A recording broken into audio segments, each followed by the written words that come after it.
जय Mahakal. Hello toppers, how are doing this motivational दोस्त and welcome back to another video of the series कब में बम। And ये आपका जो लास्ट वाला जो वीडियो बना था, ठीक है, साउंड का जो था चैप्टर क्लास 10th आईसीएसई का, ठीक है, ये हमने स्टार्ट किया था फिजिक्स में साउंड, उसका वन शॉट एक वीडियो हम बना चुके हैं। ये उसका सेकेंड पार्ट है, ठीक है।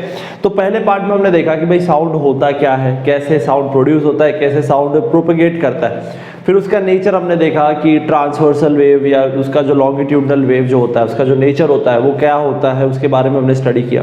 रिफ्लेक्शन ऑफ साउंड में हमने देखा एको का एक मेन कॉन्सेप्ट था, वो हमने डिस्कस किया था, ठीक है। तो अब हम लोग यहाँ पे सेकेंड पार्ट स्टार्ट करने वाले हैं। अब जो सेकेंड पार्ट है, सेकेंड और थर्ड से आपका जो बच्चे में 2021 में अपियर करेंगे उनका कम सिलेबस आने वाला है, ठीक है। तो सेकेंड और थर्ड पार्ट में न्यूमेरिकल्स नहीं है, पहली चीज तो ये कंप्लीटली थ्योरेटिकल है, कंप्लीटली कॉन्सेप्चुअल है, तो अच्छे से ध्यान देना, ठीक है। सो सेकंड पार्ट में जो आपका दे रखा है, ये दे रखा है नेचुरल, डैम्प्ड, ठीक है, एंड फोर्स्ड वाइब्रेशन। तो ध्यान देना अच्छे से, एकदम अच्छे से समझ में आ जाएगा आप लोगों को। So without any further due चलो जल्दी से स्टार्ट करते हैं। तो आज का टॉपिक रहेगा इसमें आपका जो अपने को यहाँ पे अब डिस्कस करना है, दैट इज नेचुरल। तो एक एक करके मैं समझाऊंगा, ठीक है। मैं यहाँ पे कुछ सेक्शंस बना लेता हूँ क्योंकि ये जो डिस्कशन है ना, ये आपका इस चैप्टर में बेसिकली 4 टॉपिक है। नेचुरल वाइब्रेशन, ठीक है, आपका damped vibration, forced vibration and the fourth one is resonance. इसीलिए अपन यहाँ पे एक एक करके स्टडी करेंगे। नेचुरल वाइब्रेशन यहाँ पे मैं सबसे पहले बताऊंगा। आई विल ट्राई कि इसी सेक्शन में पूरा का पूरा अपने को समझ में आ जाए नेचुरल वाइब्रेशन होता क्या है। फिर आपका एक होता है डैम्प्ड, है ना, डैम्प्ड वाइब्रेशन, तो ये अपन डिस्कस करेंगे यहाँ पे, ठीक है। यहाँ पे इसको कोशिश करेंगे इतने में यहाँ समझे। और एक होता है थर्ड आपका फोर्स्ड वाइब्रेशन, ठीक है, forced vibration, and the fourth one is resonance, जो कि बहुत इंपॉर्टेंट है और इससे क्वेश्चन पक्का आएगा, समझ रहे हो। अब ध्यान देना, सबसे पहले तो हम जान लेते हैं कि वाइब्रेशन होता क्या है। तो देखो भाई, होता ये है, आपका कोई भी बॉडी जब टू एंड फ्रो मोशन करता है, ठीक है, टू एंड फ्रो, आगे पीछे एक मीन पोजीशन के अबाउट में अगर कोई बॉडी ऐसे मोशन कर रहा है इस टाइप से, तो हम उसको क्या बोलते हैं, हम उसको ऑसिलेशन बोलते हैं। अगर आपका ऑसिलेशन बहुत फास्ट है, यानी कि अगर आपके ऑसिलेशन की फ्रीक्वेंसी बहुत ज़्यादा है, इस टाइप से जल्दी जल्दी ऑसिलेट कर रहा है, जैसा कि किस में होता है, साउंड वेव में होता है। साउंड वेव में कोई भी पार्टिकल्स होता है, खूब सारी लेयर्स होती है ना, तो हर एक लेयर बहुत जल्दी जल्दी ऐसे वाइब्रेट करती है। तो अगर आपका वाइब्रेशन मान लो फॉर एग्जाम्पल जल्दी है, तो या ये कह सकते हो अगर आपकी फ्रीक्वेंसी ज़्यादा है, जल्दी जल्दी बॉडी वाइब्रेट कर रहा है, तो हम उसको वाइब्रेशन बोलते हैं, ठीक है। अब यहाँ पे वाइब्रेशन आपके 4 टाइप के हो सकते हैं, मतलब 3 टाइप के हो सकते हैं, और फोर्स्ड वाइब्रेशन का ये आपका स्पेशल केस है, ठीक है। तो ये अच्छे से ध्यान देना सब लोग, ये स्पेशल केस है। तो सबसे पहले नेचुरल वाइब्रेशन। देखो भाई, अब इस चीज़ को समझने के लिए मैं एग्जांपल ले रहा हूँ यहाँ पे एक पेंडुलम का, तो ध्यान देना पेंडुलम का। तो एक पेंडुलम हमने लिया, एक पेंडुलम को हमने यहाँ तक ले जाके इसको छोड़ दिया। जैसे ही छोड़ोगे तो होगा क्या, ये ऐसे जाएगा, ये ऐसे आएगा, ये ऐसे आएगा, ये ऐसे, मतलब इस तरीके से क्या करेगा, वाइब्रेट करेगा, या ये कह सकते हो ऑसिलेट करेगा, ठीक है। सपोज एज्यूम करो कि पेंडुलम का जो ऑसिलेशन है वो बहुत फास्ट है, यानी कि वो वाइब्रेट कर रहा है, ठीक है। अब अगर आइडल केस में हम बात करें, यानी कि जब मान लो वैक्यूम हो या गैस वैस कुछ है ही नहीं, कोई भी किसी तरीके का रेजिस्टेंस नहीं है, कोई फ्रिक्शन नहीं है, तो उस केस में क्या होगा कि आपका जो एम्पलीट्यूड होगा ना पेंडुलम का, वो उतना ही रहेगा, फिक्स रहेगा, है ना। बट प्रैक्टिकली ऐसा नहीं होता है। प्रैक्टिकली जब आप पेंडुलम को एक एक्सट्रीम तक ले जाके छोड़ देते हो, तो धीरे धीरे उसका एम्पलीट्यूड क्या होता जाता है, कम होता जाता है, प्रैक्टिकली, है ना, एक्चुअल में। बट अगर हम आइडल केस लें, तो आइडल केस में क्या होगा कि वो उतने ही एम्पलीट्यूड के साथ में वो वाइब्रेट करता रहेगा, यानी कि उसका एनर्जी का कोई लॉस नहीं होगा। तो such type of vibration is called natural vibration. So natural vibration का मतलब क्या होता है, तो अगर आप बुक में डेफिनेशन देखोगे तो आपको मिलेगा, the periodic vibration of body in the absence of any external force. कोई एक्सटर्नल फोर्स नहीं लग रहा है, नो एक्सटर्नल फोर्स। ये आपका आइडल केस है, ठीक है। आइडल केस यानी कि ऐसा केस जो प्रैक्टिकली पॉसिबल नहीं है, यहाँ पे कोई भी एक्सटर्नल फोर्स नहीं लग रहा है, नो एक्सटर्नल फोर्स, तभी तो वो अपने सेम एम्पलीट्यूड के साथ वाइब्रेट कर पा रहा है। नो एक्सटर्नल फोर्स अप्लाइड, ठीक है। अब अगर हमें इसका ग्राफ बनाना है, वेव फॉर्म बनाना है, तो बहुत ही सिंपल रहेगा ये आपका कुछ इस तरीके से रहेगा। देखो यहाँ पे आप देख सकते हो कि आपका ये एक साइकिल हुआ, अगले साइकिल में उसका एम्पलीट्यूड सेम है, एम्पलीट्यूड में कोई चेंज नहीं आ रहा है, एम्पलीट्यूड आपका सेम मिल रहा है, एम्पलीट्यूड इज फिक्स, दिस ये आपका एम्पलीट्यूड ये माइनस है। तो अगर कहने का मतलब ऐसा वाइब्रेशन जिसमें कोई एक्सटर्नल फोर्स नहीं लग रहा है, जिसका एम्पलीट्यूड चेंज नहीं हो रहा है, हम उसको क्या बोलेंगे? नेचुरल वाइब्रेशन बोलेंगे। क्या ये चीज क्लियर है? ये नेचुरल वाइब्रेशन वर्ड अच्छे से ध्यान देना, बिकॉज यही सेम आपका फोर्स्ड वाइब्रेशन या रेजोनेंस में ये वर्ड यूज होगा, नेचुरल वाइब्रेशन। ठीक है, अब देखो जो भी बॉडी आपका ऑसिलेट करता है, वाइब्रेट करता है, उसकी एक नेचुरल फ्रीक्वेंसी होती है ना। वाइब्रेशन की अगर उसकी अगर कोई भी आपका बॉडी नेचुरल वाइब्रेशन कर रहा है तो उसकी जो फ्रीक्वेंसी होगी वो उसको क्या बोलेंगे आप लोग? Natural frequency. तो नेचुरल फ्रीक्वेंसी वर्ड बहुत यूज होता है। यहाँ पे आपके कुछ एग्जांपल्स दे रखे हैं अलग अलग सिस्टम के जिसके आप नेचुरल फ्रीक्वेंसी निकाल सकते हो। पहला है पेंडुलम, अपने को 2 केस यहाँ पे डिस्कस करना है मेन। ठीक है, बाकी आप लोग बुक से एक बार रीड जरूर करना। ठीक है, तो जो पेंडुलम होता है उसकी जो नेचुरल फ्रीक्वेंसी होती है, ठीक है, वो नेचुरल फ्रीक्वेंसी एफ जो होता है वो होता है 1/2 pi under root of g upon l. ठीक है, ये फॉर्मूला याद रखना। Is it clear? So this is the formula for frequency. Actual में टाइम पीरियड का क्या होता है मैं बता रहा हूँ। टाइम पीरियड का होता है 2 pi under root of L upon G. तो फ्रीक्वेंसी का बताना है तो फ्रीक्वेंसी क्या होता है? 1 अपॉन टाइम पीरियड। तो इसको उल्टा कर दो, इसको उल्टा करोगे तो आपको पेंडुलम के नेचुरल फ्रीक्वेंसी का फॉर्मूला आ जाएगा। तो अगर आपको उस पेंडुलम का लेंथ पता है, जी की वैल्यू पता है, तो आप बहुत इजीली उसकी नेचुरल फ्रीक्वेंसी निकाल सकते हो। ठीक है, क्लियर? अब यहाँ पे एक और है स्प्रिंग। अब आपको पता है कि स्प्रिंग को भी एक बार खींच के छोड़ देते हो तो वो भी ऐसे से क्या करता है? वाइब्रेट करता है।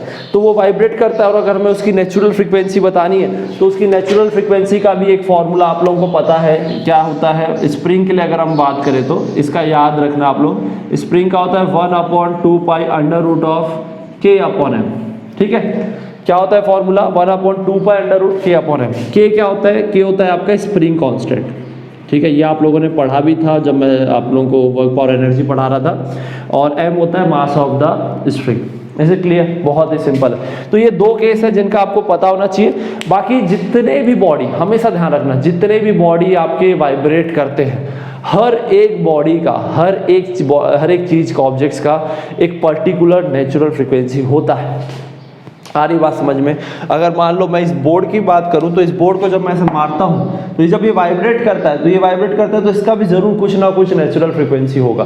तो नेचुरल फ्रीक्वेंसी हर उस बॉडी का होता है जो वाइब्रेट करता है। ठीक है, ये तो कुछ स्पेसिफिक है जिसका मैंने आपको बताया, बाकी हर एक का अलग अलग फॉर्मूला भी होता है। ठीक है, कईयों का फॉर्मूला फिर जरूरत भी नहीं पड़ती निकालने की। ठीक, इज इट क्लियर? अब यहाँ पे आपका जो सेकेंड केस आता है दैट इज डैम्प्ड वाइब्रेशन। अब इसको अच्छे से ध्यान देना। डैम्प्ड वाइब्रेशन में क्या होता है? देखो, ये एकदम प्रैक्टिकल केस है। यहाँ पे आपका एक्सटर्नल फोर्स, ठीक है, यहाँ पे आपका एक्सटर्नल फोर्स अप्लाई होगा। ठीक है, तो प्रैक्टिकली ऐसा पॉसिबल ही नहीं है कि एक्सटर्नल फोर्स ना लगे। ठीक है, प्रैक्टिकली तो भैया अगर आप नहीं लगाओगे तो नेचर लगाएगा, नेचर एयर रेजिस्टेंस लगाएगा। समझ गए? अगर पानी है तो पानी में विस्कस फोर्स लगाएगा, अगर सरफेस में है तो उसमें फ्रिक्शनल फोर्स लगाएगा। तो मतलब नेचर तो लगाएगा भाई।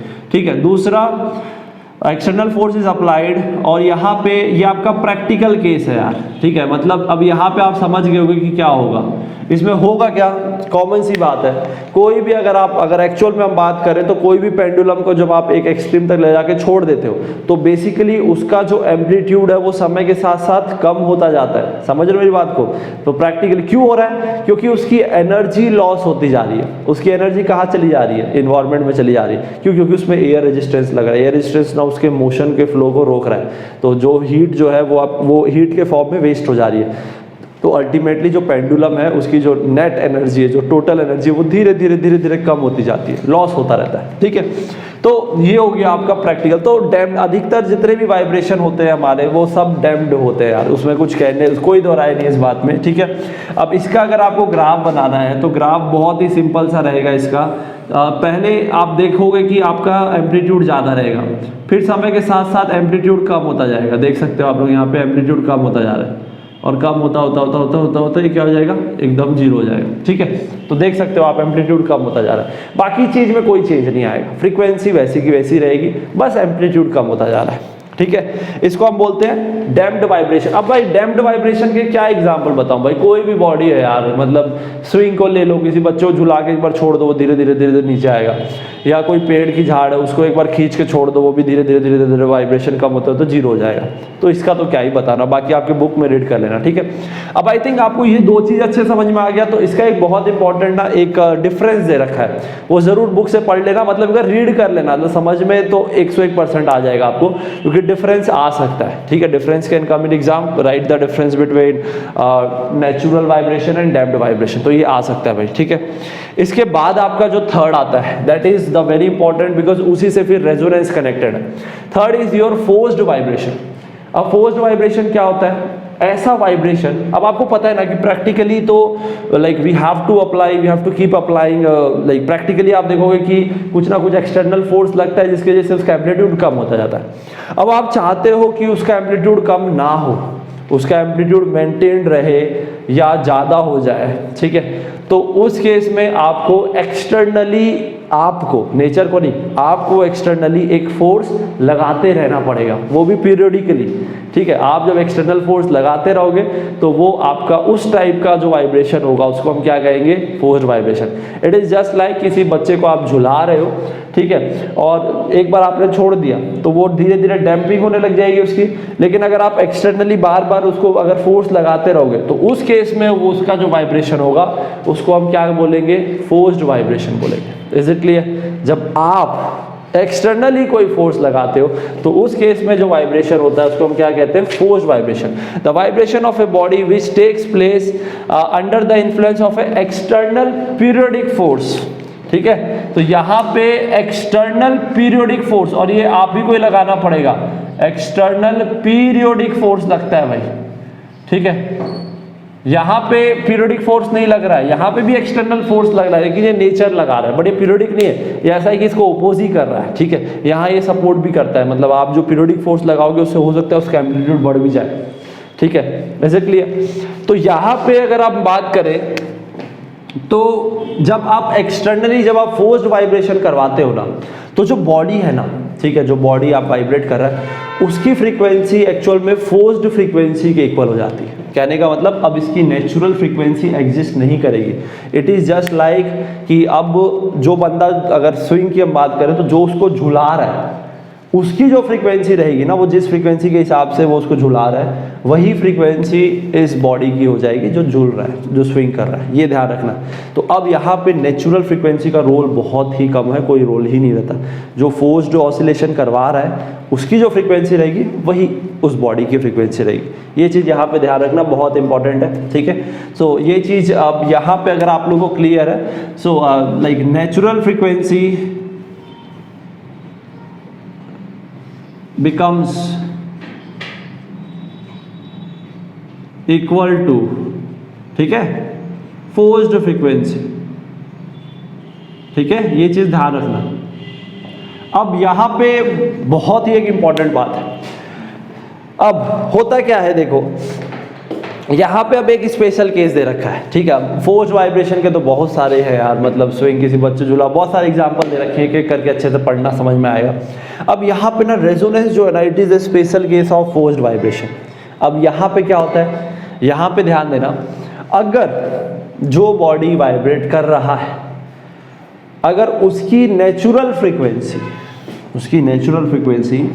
अगर फोर्स्ड वाइब्रेशन जो करवा रहा है, जो एक्सटर्नली जो हम फोर्स लगा रहे, पीरियोडिक फोर्स लगा रहे, उसके फ्रीक्वेंसी से अगर मैच हो गई, उससे अगर ताल से ताल मिल गई, तो मान के चलो कि जो बॉडी है उसका एम्पलीट्यूड बहुत बढ़ जाएगा, मतलब उसकी एनर्जी बहुत बढ़ जाएगी, और उस केस को हम क्या बोलेंगे, रेजोनेंस।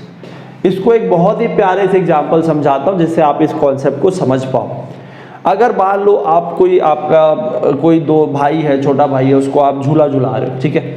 आपने देखा होगा जब आप झूला उसको झुलाते हो तो जब वो पीछे आ रहा होता है, जब सामने वो जाने हो रहा होता है, तब भी आप उस पर एक फोर्स लगाते हो, फिर वो आगे जाता है, बहुत ऊपर जाता है, फिर वो पीछे आ रहा होता है, जब वो सामने जा रहा होता है तब भी आप फोर्स लगाते हो। तो दैट मीन्स उसकी वाइब्रेशन, जो उसका जो फ्रीक्वेंसी है ना, नेचुरल फ्रीक्वेंसी जो है वो आपका फोर्स्ड फ्रीक्वेंसी के इक्वल हो गया है। और अगर ऐसा हो गया तो उसका जो एम्पलीट्यूड हो जाएगा वो मल्टीपल टाइम्स, मल्टीपल फोल्ड्स क्या हो जाएगा, बढ़ जाएगा, और इसी कंडीशन को हम क्या बोलेंगे, रेजोनेंस। लेकिन अगर ऐसा नहीं हुआ तो वहां फिर डिस्ट्रक्टिव होगा। लाइक फॉर एग्जांपल अगर वो ऐसे जा रहा है, बहुत ऊपर तक गया, जब वो आ रहा है उसी टाइम अगर आप फोर्स लगा दी गलती से, मतलब आप दोनों की फ्रीक्वेंसी सेम नहीं है, तो उसका एम्पलीट्यूड कम हो जाएगा, वहां डिस्ट्रक्टिव हो जाएगा, ठीक है। और रेजोनेंस वाली कंडीशन हो गई तो वहां पे कंस्ट्रक्टिव हो जाएगा।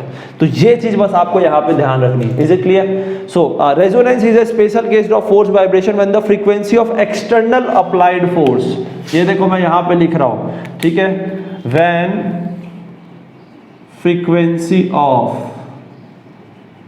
external applied force becomes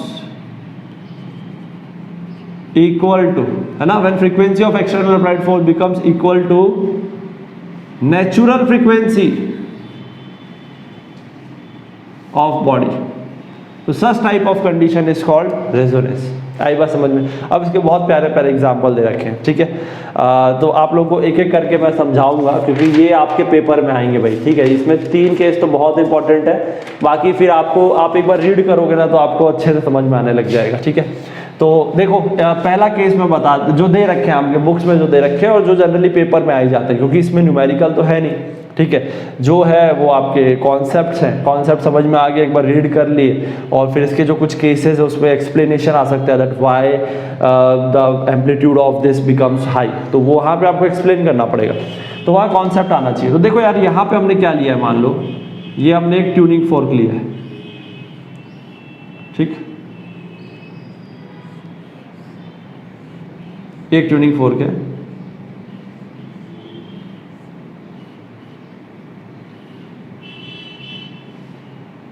ठीक। अब देखना यहाँ पे क्या होगा, ये दोनों आइडेंटिकल है, दोनों आइडेंटिकल है, यानी कि इसकी जो नेचुरल फ्रीक्वेंसी है वही इसकी नेचुरल फ्रीक्वेंसी है, ठीक है। अब देखो यहाँ पे क्या होगा, हमने इसको मान लो हमने इसको वाइब्रेट करवाया है, ठीक है, इसको हमने वाइब्रेट कराया, मतलब कि अब इसकी एक नेचुरल फ्रीक्वेंसी है, तो जो इसकी नेचुरल फ्रीक्वेंसी है इट इज जस्ट लाइक कि यहाँ पे हमने इसको वाइब्रेट कराया। अब ये जो है it will act as external force for this one, ये रेस्ट में अभी भी, इसमें अभी कुछ वाइब्रेशन नहीं हो रहा है, तो दैट मीन्स जो इसकी नेचुरल फ्रीक्वेंसी रहेगी वो इसकी नेचुरल फ्रीक्वेंसी रहेगी, क्योंकि बोथ आर आइडेंटिकल। तो कहने का मतलब जब मैंने इसमें फोर्स्ड वाइब्रेशन करवाया तो अब ये इस पे फोर्स्ड वाइब्रेशन कराएगा, तो होगा क्या कि इसकी फ्रीक्वेंसी यानी कि फोर्स्ड ऑसिलेशन जो हो रहा है, फोर्स्ड वाइब्रेशन जो एक्सटर्नल फोर्स लगा रहा है उसकी फ्रीक्वेंसी इसके नेचुरल फ्रीक्वेंसी के इक्वल होगी, और अगर ऐसा होगा तो इसका एम्पलीट्यूड जो है वो बढ़ता जाएगा, बढ़ता जाएगा। कब तक बढ़ेगा? बहुत बढ़ जाएगा, यानी कि रेजोनेंस की कंडीशन आ जाएगी। तो सिंपल सी बात है, मैंने इसको वाइब्रेट किया, ऐसे ही वाइब्रेट किया, अब वाइब्रेट करने से इसने अपनी एक फोर्स्ड ऑसिलेशन यानी कि अपनी एक नेचुरल फ्रीक्वेंसी बनाई।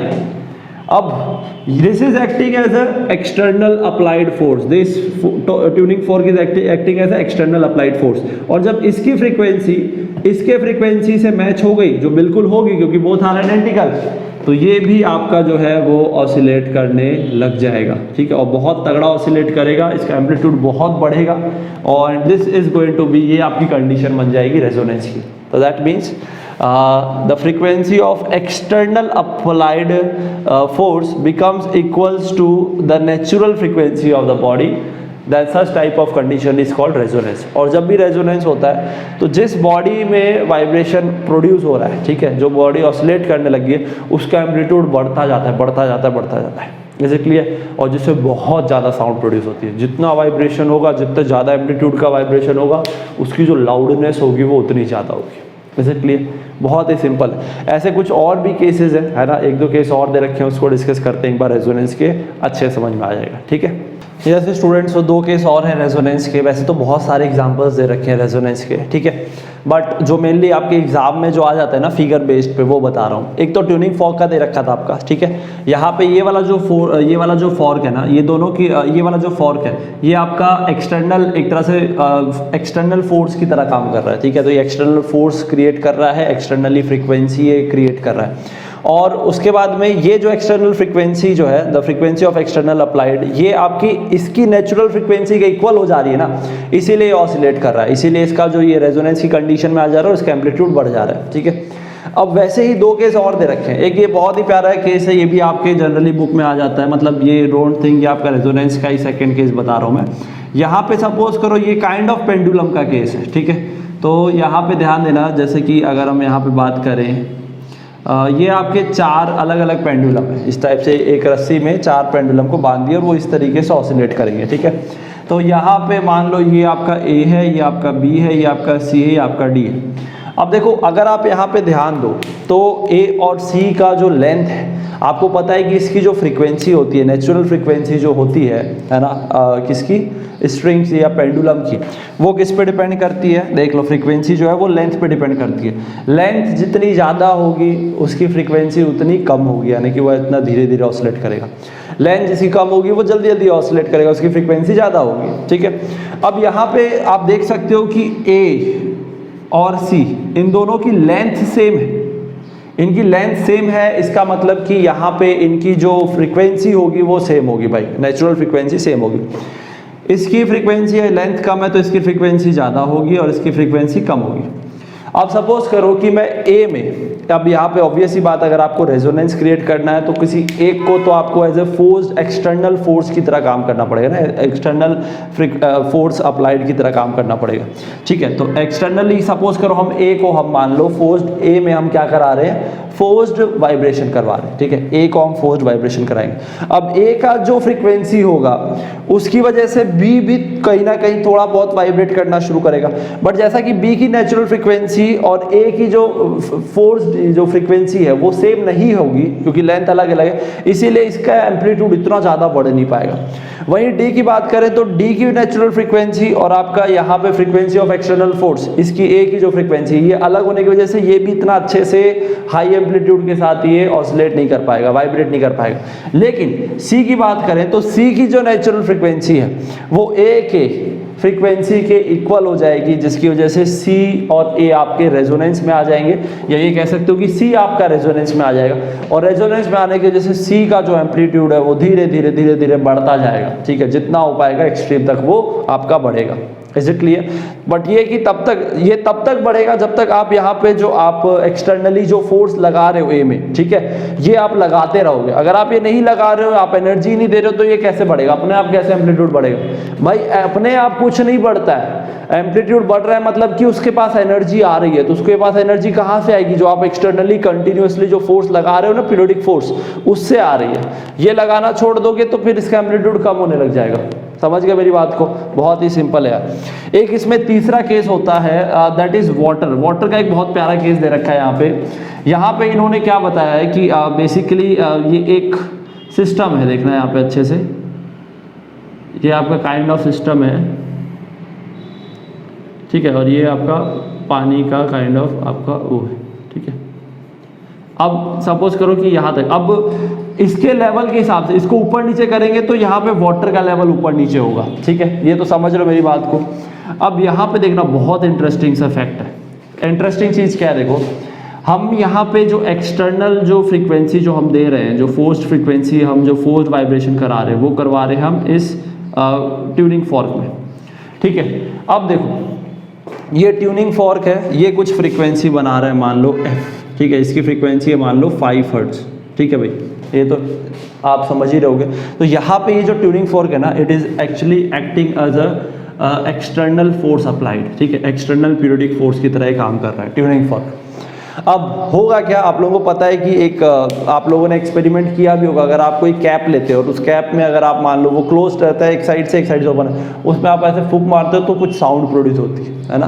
तो that means there is it is a kind of open pipe, ठीक है, ओपन पाइप है। यहाँ पे आपकी वेव जा रही है, देखो यहाँ से वेव, यहाँ से हवा ऐसे जा रही है, ये यहाँ पड़ने के बाद में ये वापस से निकल जाती है, ठीक है। अब होता क्या है, देखना समझना, जब हम यहाँ पे वाइब्रेशन प्रोड्यूस किए तो ये है, ये वाला जो फॉर्क है, it is acting as a external periodic force. अब यहाँ पे नेचुरल फ्रीक्वेंसी किसकी निकालेंगे? नेचुरल फ्रीक्वेंसी हम निकालेंगे एयर कॉलम की। और हमने पढ़ा है, या आपको नहीं पढ़ा है तो आपको पता होना चाहिए कि एयर कॉलम जो होता है, एयर कॉलम की लेंथ आप जैसे जैसे वेरी करोगे, ठीक है, उस हिसाब से उसकी फ्रीक्वेंसी चेंज होती है। लेंथ बढ़ाने से फ्रीक्वेंसी क्या होती है आपकी? कम होती है। किसकी? एयर कॉलम की। तो होगा क्या, हम क्या करेंगे, ये जो एयर कॉलम है ना ऊपर में, यानी कि जो वाटर के ऊपर की जो स्पेस है उसको हम एयर कॉलम बोलते हैं, उस एयर कॉलम की लेंथ हम यहाँ पे चेंज वेरी करेंगे।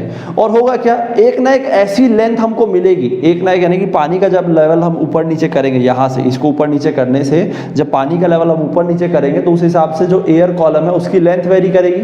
और जब उसकी लेंथ वेरी करेगी तो एक ऐसी लेंथ मिलेगी जब आपके एयर कॉलम की फ्रीक्वेंसी, नेचुरल फ्रीक्वेंसी आपके एक्सटर्नल फ्रीक्वेंसी के इक्वल हो जाएगी। और जब ऐसा हो जाएगा तो उस पर्टिकुलर इंस्टेंट पे फिर आपका जो है रेजोनेंस की कंडीशन क्रिएट हो जाएगी और आपका जो एयर कॉलम है वो उतना ही ज़्यादा एम्पलीट्यूड के साथ आपका वाइब्रेट करेगा, जिसकी वजह से आपको ज़्यादा, ठीक है, ज़्यादा लाउड साउंड जो है वो प्रोड्यूस होगी, मतलब सुनाई देगी। Is it clear? तो ये 3 कंडीशन है, आपको पता होना चाहिए। तो कहने का मतलब देखो, रेजोनेंस होता कब है? रेजोनेंस तब होता है जब आपका जो बॉडी जिसमें वाइब्रेशन करवाना है उसकी नेचुरल फ्रीक्वेंसी और आपका एक external force applied, periodic force applied, उसकी फ्रीक्वेंसी की इक्वल जब मैच हो जाता है तो वहाँ पे रेजोनेंस होता है। अब रेजोनेंस होने से क्या होता है? रेजोनेंस होने से बेसिकली जिसमें रेजोनेंस हो रहा है, ठीक है, जिसकी फ्रीक्वेंसी एक्सटर्नल अप्लाइड फोर्स की इक्वल हो जा रही है, वो ज़्यादा एम्पलीट्यूड के साथ वाइब्रेट करता है, जिसकी वजह से उसकी एनर्जी बढ़ जाती है और वो रेजोनेंस की कंडीशन को ओबे करता है। Is it clear? ठीक है, उसका एम्पलीट्यूड बढ़ जाता है, एनर्जी बढ़ जाती है, ठीक है, और लाउडनेस बढ़ जाती है। ठीक है, क्लियर? That's very simple. इसके बाद में कुछ और एग्जांपल्स दे रखे हैं, जैसे कि एक पेंडुलम का दे रखा है, मशीन पार्ट्स का दिया। मशीन पार्ट्स आपने देखा होगा कई बार जब हम गाड़ी चलाते हैं, ठीक है, तो गाड़ी चलाते हैं तो कई बार पूरा गाड़ी हिलने लग जाती है, बहुत तेज भगाओगे तो वो गाड़ी हिलने लग जाती है। ऐसा क्यों? क्योंकि वहाँ पे आपका जो इंजन है, इंजन वाइब्रेट कर रहा है, इंजन वाइब्रेट कर रहा है, तो इंजन की जो फ्रीक्वेंसी है, ठीक है, वो फ्रीक्वेंसी वो एक it is acting as a forced, है ना, it is acting as a external periodic force. Engine जो है वो वाइब्रेट, अब उसकी वजह से अगर मान लो पूरे बाइक, उसके जो पार्ट्स हैं, उसकी नेचुरल फ्रीक्वेंसी अगर इंजन के नेचुरल फ्रीक्वेंसी से मैच हो गई तो आपका पूरा का पूरा जो बॉडी पार्ट जो है ये गाड़ी का, वो आपका रेजोनेंस में आ जाएगा और वो भी उतने ही मैक्सिमम एम्पलीट्यूड के साथ में वो क्या करने लग जाएगा, वाइब्रेट करने लग जाएगा, जिसके वजह से आपके जो पार्ट्स हैं वो मूव करने लग जाएंगे। Is it clear? वाइब्रेशन बहुत ज़्यादा प्रोड्यूस हो जाएगा। ये एक रीज़न हो गया। और भी कुछ बहुत अच्छे कॉन्सेप्ट दे रखे, एक बार पढ़ना। एक बहुत ही प्यारा एग्जाम्पल है ब्रिज का। ब्रिज में होता क्या, अक्सर ऐसा कहा जाता है, देखो कि जब आपके जो सेना होती है ना, जब वो ब्रिज क्रॉस करती है, तो जब वो ब्रिज से पास हो रही होती है ना, तो उस समय ना उनका मार्च पास्ट बंद करवा देते हैं। ऐसा एक बार पहले इंसिडेंट भी हुआ है कि ना ब्रिज टूट गया है। उसका रीज़न ये है क्योंकि देखो ऐसा एक बार हिस्ट्री में हुआ था कि कुछ आर्मी के जो कैंडिडेट्स थे, है ना, जब उनका एक ट्रूप था, जब वो ब्रिज से पास कर रहा था तो ना ब्रिज हिलने लग गई। ब्रिज हिलने से ना ब्रिज टूट गई। अब बात आती है ऐसा हुआ क्यों? ऐसा इसलिए हुआ क्योंकि देखो, जब अब आपको पता है कि कोई ट्रूप होती है, उसमें 15-20 लोग होते हैं, 30-40 लोग होते हैं, और सब लोग एक प्रॉपर तरीके से मार्च पास्ट करते हैं। इसका मतलब कि उनकी सभी की एक ना एक फ्रीक्वेंसी बनती है, ठीक है, और वो फ्रीक्वेंसी क्या है? वो है आपकी frequency of external force, periodic force applied. अब अगर वो फ्रीक्वेंसी पूल आपको पता है कि सॉलिड से बना है और सॉलिड में एटम्स होते हैं, एटम्स वाइब्रेट करते हैं, अगर उनकी फ्रीक्वेंसी पूल के जो पार्टिकल्स हैं, उनकी जो एटम्स है, उनकी नेचुरल फ्रीक्वेंसी से अगर मैच हो गई तो जो पूल के जो एटम्स हैं उनका जो वो रेजोनेंस में आ जाएंगे, और वो रेजोनेंस में जाएंगे तो वो ज़्यादा जोर से वाइब्रेट करेंगे, और जब वो ज़्यादा जोर से वाइब्रेट करेंगे तो अल्टीमेटली पूरा का पूरा जो पूल है, जो ब्रिज है, वो आपका वाइब्रेट करने लग जाएगा, हिलने लग जाएगा और वो टूट जाएगा। That's a simple reason. Okay, बाकी बहुत सारे केसेस यहाँ पे दे रखे हैं, आप इजीली यहाँ पे समझ सकते हो यार, ठीक है। अब स्टूडेंट्स ये तो हो गए 2 पार्ट, ठीक है, बाकी बहुत सारी चीज़ें, कुछ चीज़ें ऐसी है जो आप लोग आराम से देखना, और कुछ भी डाउट होगा तो एक बार कमेंट करके ज़रूर पूछ लेना, ठीक है ना। अब इसमें एक थर्ड पार्ट और है जो आई थिंक जो 2021 में दे रहे हैं उनके लिए थर्ड पार्ट थोड़ा रिड्यूस हो गया है, ठीक है। आप लोगों को क्या पढ़ना है? आप लोगों को जो 3 टाइप्स हैं आपके, है ना, कैरेक्टरिस्टिक्स ऑफ साउंड, है ना, साउंड किन किन फैक्टर्स पे डिपेंड करता है वो अपन को डिस्कस करना है। मेनली 3 फैक्टर्स हैं, 3 कैरेक्टरिस्टिक्स हैं, और उनकी जो कैरेक्टरिस्टिक्स है वो किन किन फैक्टर्स पे डिपेंड करती है वो अपने को स्टडी करनी है, ठीक है। तो थर्ड वाला पार्ट मैं स्टार्ट करूँगा, अच्छे से ध्यान देना, ठीक है। लोग थर्ड पार्ट स्टार्ट कर रहे हैं साउंड का, ठीक है ना, और ये है कैरेक्टरिस्टिक्स ऑफ साउंड, यानी कि साउंड की क्या क्या विशेषताएं होती हैं। तो जनरली साउंड की 3 विशेषताएं भाई, ठीक है। एक है लाउडनेस। लाउडनेस हिंदी में बोलते हैं आवाज़ कितनी लाउड है, भारी है ना, मतलब कितनी उसका कितना मैग्नीट्यूड है, समझ रहे हो, लाउड समझ रहे होगे मेरी बात को। दूसरा होता है पिच। पिच का मतलब होता है साउंड कितनी श्रिलनेस है, श्रिलनेस को पिच बोलते हैं। लाइक शार्प है, एकदम पतली आवाज़ है या मोटी आवाज़ है, ठीक है, इसको हम लोग पिच बोलते हैं। थर्ड होती है क्वालिटी। क्वालिटी यानी कि आवाज़ में कितना खरासपन है, लाइक कितनी स्मूथ है साउंड, बोल सकते हैं कि जितनी प्यारी आवाज़ है इतनी, है ना, जो सिंगर्स होते हैं उन लोग की बहुत प्यारी आवाज़ होती है, so that means they have good quality of sound. So quality उससे रिलेटेड है। अब बात करते हैं कि ये तीनों आपके जो कैरेक्टरिस्टिक्स हैं ये किस किस मेजर फैक्टर पे डिपेंड करते हैं। तो देखो भाई, जो लाउडनेस होता है ना, लाउडनेस जो होता है, लाउडनेस ऑफ साउंड, वो साउंड वेव के एम्पलीट्यूड पे डिपेंड करता है, ठीक है। तो जो लाउडनेस है वो किस पे डिपेंड करता है, डिपेंड्स ऑन एम्पलीट्यूड, ठीक है। तो कहने का मतलब अगर कोई भी, अगर हम साउंड की बात करें, अगर उसका एम्पलीट्यूड ज़्यादा है, यानी कि उसका जो वाइब्रेशन कर रहा है मीन पोजीशन से, उसका जो मैक्सिमम डिस्प्लेसमेंट है वो ज़्यादा है अगर, तो वो साउंड ना उतना ही लाउड होगा, और जो साउंड जितना लाउड होगा उतना आप उसको दूर से सुन पाओगे, ठीक है, बहुत ईजिली सुन पाओगे। सो एक्चुअल देखें तो loudness is actually directly proportional to amplitude का स्क्वायर, ठीक है।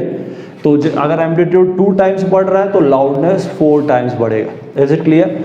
तो ये भी कहा जाता है कि लाउडनेस जो सेकंड है, जितना ज़्यादा लाउड होगा, लाउड है ना, मोर द लाउडनेस, ठीक है, more the loudness of sound, है ना, मोर इज इट्स इंटेंसिटी और you can say kind of energy, ठीक है। अगर कोई आवाज़ बहुत लाउड है, इसका मतलब वो बहुत एनर्जी कैरी कर रही है अपने साथ, ठीक है, ये बस इसका दिमाग में आना चाहिए। और जो जितनी ज़्यादा एनर्जी कैरी करेगी वो एनर्जी उतनी दूर तक जा पाएगी, इसलिए आप दूर तक भी सुन पाते हो। इसलिए कई बार एकदम आप लाउड साउंड सुनते हो तो आपको एकदम मतलब कान एकदम दुखने लग जाता है, या कई लोगों का कान फट भी जाता है। क्यों? क्योंकि इतनी सारी एनर्जी जब आपके कान में घुसेगी तो वो ईयर ड्रम को फाड़ देगी भाई, ठीक है। तो लाउडनेस एम्पलीट्यूड पर डिपेंड करता है, and loudness is also directly proportional to intensity. जितना ज़्यादा साउंड लाउड है आवाज़, उतनी ज़्यादा उसकी इंटेंसिटी होगी, यानी कि वो उतनी ज़्यादा एनर्जी कैरी करेगा। वेव फॉर्म में अगर मुझे बताना है तो मैं बहुत इजीली इस चीज़ को बता सकता हूँ। जैसे कि एक वेव फॉर्म ऐसा है, यहाँ पे देखना फ्रीक्वेंसी पे डिपेंड नहीं करता। फ्रीक्वेंसी देखो, मैं दोनों केस बता रहा हूँ, फ्रीक्वेंसी मैंने सेम रखी है बट एम्पलीट्यूड यहाँ पे अलग अलग है, देख सकते हो आप, ठीक है। इसका एम्पलीट्यूड ज़्यादा है यानी कि ये ज़्यादा लाउड होगा, ये ज़्यादा लाउड होगा और इसकी लाउडनेस कम होगी। बहुत ही सिंपल सी बात। अब यहाँ पे कुछ फैक्टर्स है जो दे रखे हैं, जो शायद आप 9th-8th क्लास में ही पढ़े हो, factors affecting the loudness of sound, ठीक है। तो यहाँ पे कुछ फैक्टर्स क्या क्या है। पहला फैक्टर है आपका एम्पलीट्यूड, जितना ज़्यादा एम्पलीट्यूड होगा, है ना, लाउडनेस उतनी ज़्यादा होगी। दूसरा है आपका डिस्टेंस, ठीक है। तो ये तो सबको पता है यार, जितना ज़्यादा आप सोर्स से दूर जाते जाओगे उतना ही लाउडनेस कम होता जाएगा, आवाज़ उतनी ही हल्की होती जाएगी, इसलिए दूर वाले इंसान को कभी सुनता नहीं है, ठीक है। तो loudness is inversely proportional to distance का स्क्वायर, ठीक है। तीसरा है सरफेस एरिया। सरफेस एरिया यानी कि जो आपका वाइब्रेटिंग बॉडी है ना, उसका सरफेस एरिया जितना ज़्यादा होगा उसमें उतनी ज़्यादा एनर्जी प्रोड्यूस होगी, यानी कि उसकी लाउडनेस उतनी ज़्यादा होगी। इसका एक बहुत सिंपल सा एग्जांपल है, एक तो आप छोटा ड्रम बजाओ जिसका कम सरफेस एरिया, और एक बड़ा वाला ड्रम बजाओ। तो जो बड़ा वाला ड्रम होगा ना, उसको जब आप बजाओगे तो वो ज़्यादा लाउड साउंड प्रोड्यूस करेगा। क्यों? क्योंकि जो वाइब्रेटिंग बॉडी है उसका सरफेस एरिया ज़्यादा हो गया, ठीक है। फोर्थ एक रीज़न होता है रेजोनेंस। अगर कोई बॉडी मान लो रेजोनेंस की कंडीशन में आ गया तो उसका एम्पलीट्यूड बढ़ गया है, और उसका एम्पलीट्यूड बढ़ गया है तो अल्टीमेटली उसकी जो लाउडनेस है वो बढ़ गई है। सिंपल सी बात है, ठीक है।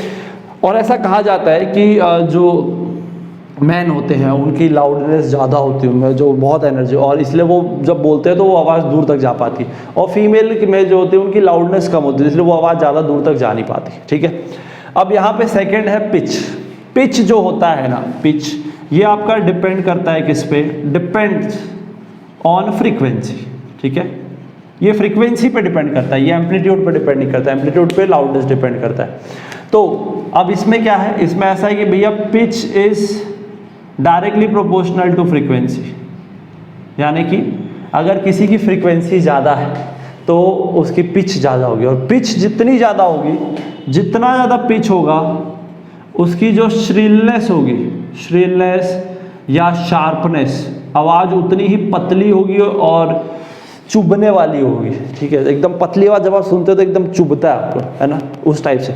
तो अगर हम मेल और फीमेल में बात करें तो आप लोगों को पता ही होगा कि फीमेल की आवाज़ ज़्यादा चुभती है। तो you can say like female की आवाज़ बहुत पतली होती है, शार्प होती है, they have more pitch, they have high frequency. और मेल की आवाज़ मोटी होती है, ठीक है, और चुभती भी नहीं इतनी, इसलिए उनकी फ्रीक्वेंसी क्या होती है, कम होती है भाई। That's very simple. अगर हमें डायग्राम बनाना है तो डायग्राम मैं ऐसे बना सकता हूँ। पहले मैं देखो, अब गर्ल्स में क्या होता है, अगर हम बात करें उनका एम्पलीट्यूड भी कम होता है और उनकी फ्रीक्वेंसी ज़्यादा होती है। देखो फ्रीक्वेंसी ज़्यादा है, ये है मेल का, सॉरी फीमेल का। और यही चीज़ अगर हम मेल का बनाए तो मेल में एम्पलीट्यूड ज़्यादा होता है और इनकी फ्रीक्वेंसी कम होती है। देखो कितनी कम फ्रीक्वेंसी, इसके देखो इतने सारे वाइब्रेशन हो गए, इसमें सिर्फ एक ही वाइब्रेशन हुआ इतने टाइम में। सो ये है आपका मेल का, दैट्स वेरी सिंपल, ठीक है। इसमें ऐसे कोई फैक्टर्स है नहीं, इसमें डायरेक्ट ये फ्रीक्वेंसी पर डिपेंड करता है, and that's all. Is it clear? ठीक है। तीसरी चीज़ अगर हम बात करें, अब इसके फैक्टर्स तो यार अब अलग अलग डिपेंड करते हैं। पेंडुलम की फ्रीक्वेंसी लेंथ पे डिपेंड करती है, ठीक है, और जो स्प्रिंग होता है उसकी फ्रीक्वेंसी स्प्रिंग कांस्टेंट पे डिपेंड करती है ना। एयर कॉलम जो मैं बताया अभी, जिसमें एयर पार्टिकल वाइब्रेट करते हैं कुछ, उसकी वो लेंथ पे डिपेंड करती है। और गिटार होता है, गिटार जो लोग बजाते हैं उन लोगों को पता होगा, उसमें भी जो पिच है वो उसकी एरिया पे डिपेंड करता है। जितना पतला होगा वो उतनी ही पतली आवाज़ निकालता है, ठीक है। क्रॉस सेक्शनल एरिया जितना कम होगा पिच उतनी हाई होगी, और लेंथ पे भी डिपेंड करती है। इसलिए तो हम बीच में जो प्लग करते हैं पिच को चेंज करने के लिए, तो बहुत एप्लीकेशन है पिच के, तो ठीक है। जितने भी आपके जो इंस्ट्रूमेंट्स होते हैं वो सब में हम यूज़ करते हैं पिच वेरी करने के लिए, जिससे हमको अलग अलग टाइप की साउंड सुनाई देती है, ठीक है। अलग अलग, कोई मोटी आवाज़, कोई पतली आवाज़, कोई मीडियम वाली, इस टाइप से, ठीक है। थर्ड होता है क्वालिटी। क्वालिटी मतलब कि it depends on wave form. Wave form यानी कि कैसा है, वेव पैटर्न कैसा है। ये तो साइनोसोडल है, ठीक है, कईयों का कुछ और पैटर्न मिलता है, तो ये डिपेंड करता है आपका, depends on wave form. Wave form देखो, अब एक बहुत सिंपल है, अगर कोई भाई बहुत प्यारा गाना गाता है, उसकी आवाज़, उसका जो वेव फॉर्म पैटर्न होगा ना वो बहुत ही स्मूथ होगा। देखो कोई ऐसे सडन ब्रेक्स नहीं है। यही कोई बेसुरा आवाज़ गाता है मान लो, ठीक है, और सब चीज़ सेम है, उसका लाउडनेस भी दोनों का सेम है, आवाज़ भी मोटा है, मतलब फ्रीक्वेंसी भी सेम है, पिच भी सेम है, फिर भी वो उस पर आवाज़ अच्छी नहीं निकलती, तो उसका कुछ इस टाइप से मिलेगा अपने को, है ना। देखो कितना डिसऑर्डर है, एकदम ब्रेक्स। तो यहाँ पे आप देख सकते हो इट्स नॉट स्मूथ, तो वहाँ बस वो it is not pleasant to hear, है ना, वो प्लेजेंट नहीं होता है सुनने में। तो क्वालिटी यही है कि क्वालिटी वेव फॉर्म पे डिपेंड करती है। जितना स्मूथ कर्व रहेगा उतना अच्छा लगेगा सुनने में, और उस हिसाब से हम डिस्टिंग्विश कर सकते हैं। लाइक म्यूज़िक हो गया, म्यूज़िक आपका वेव फॉर्म ऐसा हो सकता है, और कोई नॉइस है, नॉइस में अनरैंडम इधर उधर के डिस्टर्बेंस हो रहे हैं, तो उसकी वजह से ब्रेक्स आएंगे इस तरीके से, तो वो आपका नॉइस का वेव फॉर्म ऐसा मिलेगा, ठीक है। So like you can say the sound with good waveforms are always pleasant to hear, and the sound with bad waveform or qualities are unpleasant to hear. Is it clear? बहुत simple सी चीज़ है, factors मैंने पढ़ा दिए, एक बार जरूर book से देख लेना, आप लोगों को बहुत अच्छे समझ में आ जाएगा। स्टिल अगर किसी को डाउट होगा जरूर कमेंट करके बताना, ठीक है। चलो स्टूडेंट्स, फिर आज इतना ही रखते हैं। बहुत जल्दी मैं एक और चैप्टर लेके आऊँगा फिजिक्स का, आप बताओ कमेंट करके कि अगला चैप्टर क्या लेके आना है अपने को, ठीक है। मिलते हैं ना, आई होप आप लोगों को हर एक चीज़ जो बताया वो समझ में आ गया सही शॉर्ट में, क्योंकि देखो ये कम में बम सीरीज़ है, इसमें हम कम टाइम में ज़्यादा से ज़्यादा कवर करने की कोशिश करते हैं। This is not a regular class. Regular class में हम डिटेल्ड में पढ़ते हैं, ठीक है, वो ऑलरेडी मैंने बना रखे हैं, आप चेक कर लेना प्लेलिस्ट में। चलो फिर, that's all for now, see you motivational दोस्त in the next video. Till then stay motivated and keep learning, keep loving, keep doing whatever you love to do, okay. So bye, take care, जय Mahakal, bye everyone.